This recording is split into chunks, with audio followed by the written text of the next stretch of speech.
صحافیوں کو رپورٹنگ پر نشانہ بنایا جاتا ہے کہ پی ٹی آئی کارکنان شدت پسند اور اشتعال انگیز اور نفرت انگیز ہے جو کہیں بھی اور کسی بھی کو نشانہ بنا لیتے ہیں۔ پاکستان میں اختلاف رائے کو برداشت کرنے کی روایت کمزور پڑنے لگی ہے۔ 75% واقعات پی ٹی آئی کارکنان سے منسوب ہیں جبکہ باقی 25% باقی جماعتوں سے منسوب ہے۔ اس سے حال ہی میں سوشل میڈیا پر ایک ویڈیو وائرل ہوتی ہے جس میں ایک پی ٹی آئی کارکن شاہ زیب خانزادہ کے سامنے کھڑا ہے اور ان سے کہہ رہا ہے کہ آپ نے عمران خان کے خلاف جو کچھ کیا ہے آپ کو شرم آنی چاہیے۔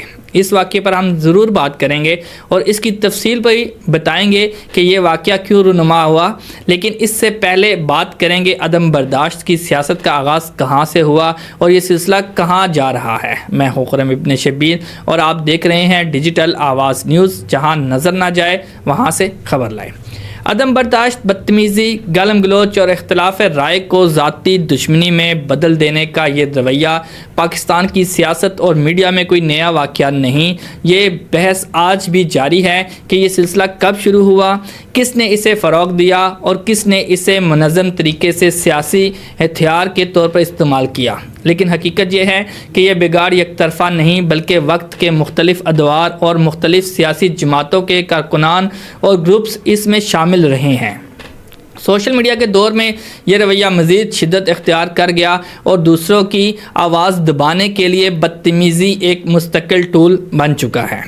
حالیہ برسوں میں بدتمیزی کے جو واقعات رونما ہوئے ان کا سرسری سا جائزہ لیتے ہیں کہ شاہ زیب خانزادہ کے ساتھ بدتمیزی پیش ہوئی اور پھر اس کے بعد اسد طور صاحب، پھر متی اللہ جان صاحب، احمد نورانی، اسامہ غازی، عرفان ہاشمی، حامد میر، وقار ستی، ریحام خان، خرم حسین، ان سب کے ساتھ بدتمیزی کے واقعات رونما ہو چکے ہیں۔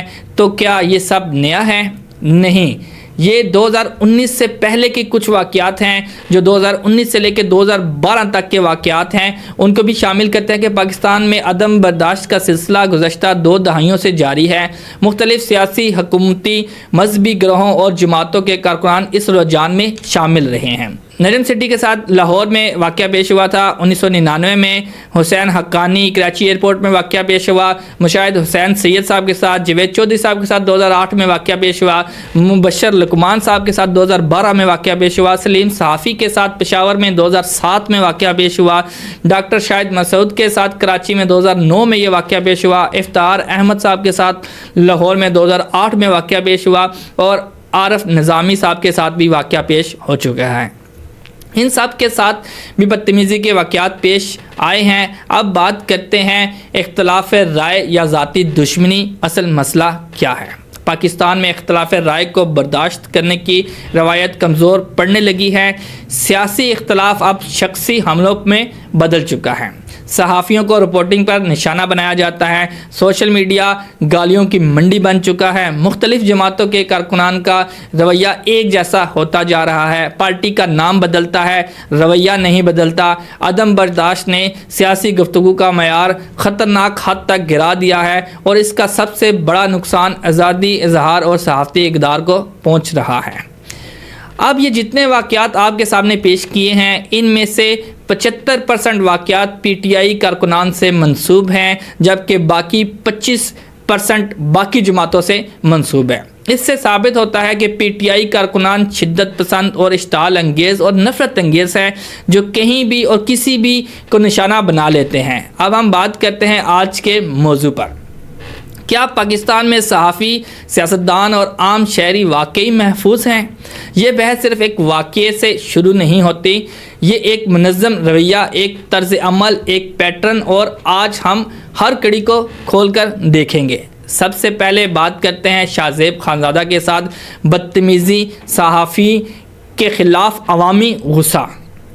حال ہی میں سوشل میڈیا پر ایک ویڈیو وائرل ہوتی ہے جس میں ایک پی ٹی آئی کارکن شاہ زیب خانزادہ کے سامنے کھڑا ہے اور ان سے کہہ رہا ہے آپ نے عمران خان کے خلاف جو کچھ کیا ہے آپ کو شرم آنی چاہیے۔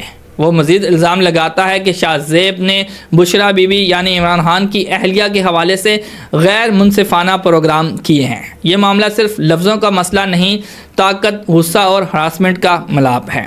اس ویڈیو کا وائرل ہونا بتاتا ہے کہ یہ واقعہ معاشرتی رجحان کی نمائندگی کرتا ہے، نہ صرف ایک شخص کو غصہ آلود آواز، بلکہ یہ واقعہ ایک بڑا سوال کو جنم دیتا ہے۔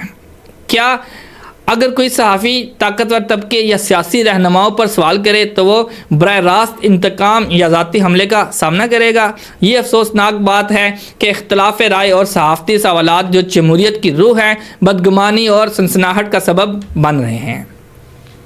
اور یاد رہے، یہ کوئی پہلی بار نہیں ہے کہ پی ٹی آئی کے کارکنان نے کسی کی تصحیح کی ہو یا اخلاقیات کو پس پشت ڈال کر لوگوں کو سر عام نشانہ بنایا ہو۔ اس سے پہلے بھی بے شمار واقعات ایسے ہو چکے ہیں جن میں کبھی صحافی کو جلسوں میں دھکے دیے گئے، کبھی خاتون رپورٹر کو ٹرولنگ اور گالیوں کا سامنا کرنا پڑا، کبھی عدالتوں کے باہر کارکنان نے ایک بھیڑ کی شکل اختیار کر کے ماحول کو خوفزدہ بنا دیا، کبھی پریس کانفرنسوں میں سوال کرنے والے صحافیوں کو ایجنٹ، لفافہ اور غدار جیسے لقبات دے کر خاموش کروانے کی کوشش کی گئی۔ یہ سب واقعات ایک ہی چیز کی نشاندہی کرتے ہیں کہ اختلاف رائے کو سنجیدگی سے برداشت کرنے کا حوصلہ نہیں رہا۔ کچھ کارکنان سمجھتے ہیں کہ اگر کوئی ان کے پسندیدہ لیڈر پر سوال کرے یا ان کے سیاسی بیانیے سے اختلاف کر لے تو وہ شخص عزت اور احترام کے قابل نہیں رہتا، اور یہی رویہ بتاتا ہے کہ یہ محض آئسولیٹڈ انسیڈنٹ نہیں بلکہ ایک مسلسل بڑھتا ہوا اور خطرناک رویہ ہے جس سے اجتماعی اخلاقیات کو کمزور اور معاشرتی تقسیم کو مزید گہرا کر دیا گیا ہے۔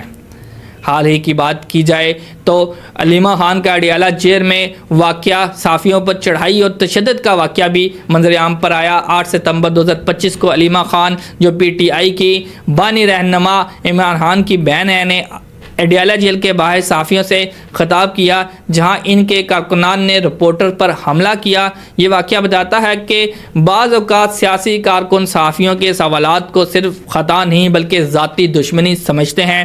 جب یہ غصے کی لہر بڑھتی ہے اور کارکنان کو اس کا جواز محسوس ہوتا ہے تو صحافیوں کے لیے رپورٹ کرنا خطرناک ہو جاتا ہے۔ یہ نہ صرف صحافت کی آزادی کا معاملہ ہے بلکہ یہ پاکستان کی جمہوری اور قانونی بنیادوں کو بھی چیلنج کرتا ہے۔ مزید اگر بات کریں تو احسن اقبال کا واقعہ تو سب کو یاد ہی ہوگا۔ احسن اقبال پر ہونے والا نارووال کا واقعہ بھی اسی سلسلے کی ایک اہم اور تشویشناک کڑی ہے۔ یہ لمحہ تھا جب سیاسی اختلاف سرحد پار کر کے کھلی بدتمیزی اور جسمانی ہراسمنٹ میں بدل گیا۔ احسن اقبال اپنے ہی انتخابی حلقے میں موجود تھے جب کچھ نوجوانوں نے انہیں راستے میں روک لیا، ان پر گالم گلوچ کی، ان کے خلاف نعرے لگائے اور ماحول کو اس حد تک کشیدہ کر دیا کہ سیکورٹی اہلکار کو مداخلت کرنا پڑی۔ یہ کوئی بحث نہیں تھی، یہ دلیل کا تبادلہ نہیں تھا، یہ مشتعل ہجوم کا سیاسی غصہ تھا جو ایک عوامی نمائندے پر برس رہا تھا۔ یہ واقعہ اس بات کی علامت ہے کہ کارکنان نے سیاسی قیادت کے اختلاف کو ذاتی دشمنی سمجھنا شروع کر دیا ہے۔ جب کارکن اس حد تک پہنچ جائیں کہ وہ ایک وفاقی وزیر تک کی عزت اور سلامتی کو خطرے میں ڈال دیں تو یہ سوال اٹھتا ہے، عام شہری کس کھاتے میں آتا ہے؟ احسن اقبال کے ساتھ جو ہوا وہ کوئی انفرادی رد عمل نہیں تھا، یہ سیاسی جنون کا اظہار تھا، جنون جو برداشت، شائستگی اور جمہوری اقدار کے مقابلے میں زیادہ طاقتور ہوتا جا رہا ہے۔ ایسے واقعات ہمیں صاف بتاتے ہیں کہ اگر سیاسی قیادت اپنے کارکنان کو اخلاقی تربیت نہیں دیتی تو اختلاف دشمنی میں اور سیاست بدتمیزی میں بدل جاتی ہے۔ صرف یہی واقعات نہیں ہے بلکہ ایک مسلسل رجحان ہے۔ پی ٹی آئی کارکنان نے عورت صحافیوں کو ہراساں کیا، ہجوم جلسوں میں ان کے کیمرے مینوں کو نشانہ بنایا گیا اور تشدد بھی کیا گیا۔ چند صحافیوں کو پی ٹی آئی جلسوں میں نشانہ بنایا گیا جہاں ہجوم نے ان کے آلات توڑے، کیمرے کو نقصان پہنچایا اور ان پر جرحانہ رویہ اپنایا۔ یہ رجحان صرف جلسے تک محدود نہیں، کچھ صحافیوں کو آن لائن ہراسانی اور ٹرولنگ کا سامنا بھی کرنا پڑا ہے۔ جب سیاسی کارکنان صحافیوں کو صرف سوال کرنے کی وجہ سے دشمن سمجھے تو یہ ایک خطرناک پیغام بن جاتا ہے۔ میرے خیال میں یہ جو واقعات ہو رہے ہیں یہ بتاتے ہیں کہ اختلاف رائے پر مبنی جمہوریت خطرے میں ہے۔ جب کارکنان صحافیوں کے سوالوں کو تحمل سے نہیں لیتے بلکہ ذاتی حملے میں بدل دیتے ہیں تو یہ صرف ایک صحافتی مسئلہ نہیں، یہ پورے نظام کا مسئلہ ہے۔ صحافی جب جانتے ہیں کہ سوال کرنے پر ان کے ساتھ بدتمیزی ہو سکتی ہے تو وہ خود سنسرشپ کرنے لگتے ہیں، وہ نازیبا یا متنازع معاملات پر کم بات کرنے لگتے ہیں۔ یہ نہ صرف ان کی انفرادی آزادی کو روک دیتا ہے بلکہ عوام کو وہ معلومات فراہم کرنے میں رکاوٹ بنتا ہے جو ان کا حق ہے۔ ایک سیاسی جماعت کی قوت صرف اس کی تنظیم طاقت میں نہیں بلکہ اس کے کارکنوں کی نظم و ضبط اور رویے کی ذمہ داری میں بھی ہے۔ اگر کارکنان کو سوال کرنے والے صحافی کو گالی دینے، دھکیلنے اور اس طرح کے رویوں کی آزادی مل جائے تو یہ پارٹی کی ساخت کے ساتھ ایک اخلاقی گراوٹ بھی ہے۔ جب سیاستدان اور کارکن عوامی جگہوں پر غصے کے اظہار اور ہراسانی کو جائز سمجھیں تو یہ معاشرتی تہذیب کی تباہی کا آغاز ہو سکتا ہے۔